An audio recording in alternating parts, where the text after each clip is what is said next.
ఉల్లంఘించి ఇష్టారీతిగా వ్యవస్థను వాళ్ళ చేతుల్లోకి తీసుకొని మమ్మల్ని హెరాస్ చేసిన వాళ్ళు ఎవరైతే ఉన్నారో మానసికంగా శారీరకంగా కేసుల పరంగా అన్ని రకాలుగా కూడా వాళ్ళందరి మీద మేము కేసులు పెట్టడం జరిగింది. ఎఫ్ఐఆర్లు నమోదు అవడం జరిగింది.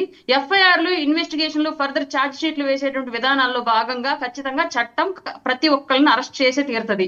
ఇంకా అదృష్టం ఏంటంటే సార్ మా ప్రభుత్వం యొక్క మంచితనం, ఇది మంచి ప్రభుత్వం అని మేము ఎందుకు అంటామంటే క్లియర్ గా గత 5 ఏళ్ల పాటు వైసీపీ ఎవరిని అరెస్ట్ చేసినా ఏ స్టేషన్ లో పెట్టేవాళ్ళు, ఎక్కడికి తరలించేవాళ్ళు, ఎక్కడ కొడుతున్నారు, ఏం చేస్తున్నారు అనేది తర్వాత ఎప్పుడు తెలిసేది కాదు. ఇవాళ మా వాళ్ళ పిచ్చితనమో మంచితనమో తెలియదు కానివ్వండి, అసలు అరెస్ట్ చేసేటప్పుడు మీడియాలో వచ్చేస్తుంది. వీళ్ళని ఏమి అవుట్ ఆఫ్ ది లా ఏమి చేయడానికి లేకుండా డైరెక్ట్ జడ్జి గారి ముందు ప్రజెంట్ చేయడం జరుగుతుందండి. కనీసం భయపెట్టే సిచ్యువేషన్ కూడా మా ప్రభుత్వానికి లేదు. వాళ్ళ చట్ట ప్రకారం జైల్లో కూర్చోబెట్టి ప్రజా ఖజానా నుంచి తిండి పెట్టి మరి మేపుతున్నారు జైల్లో పెట్టి. అది సిచ్యువేషన్. ఇవాళ మా మంచి ప్రభుత్వం ఈ విషయంలో మంచిగా వ్యవహరిస్తోందో లేదంటే వాళ్ళలాగా భయపెట్టడం చేతగాక వ్యవహరిస్తుందో కూడా అర్థం కాని పరిస్థితి అండి.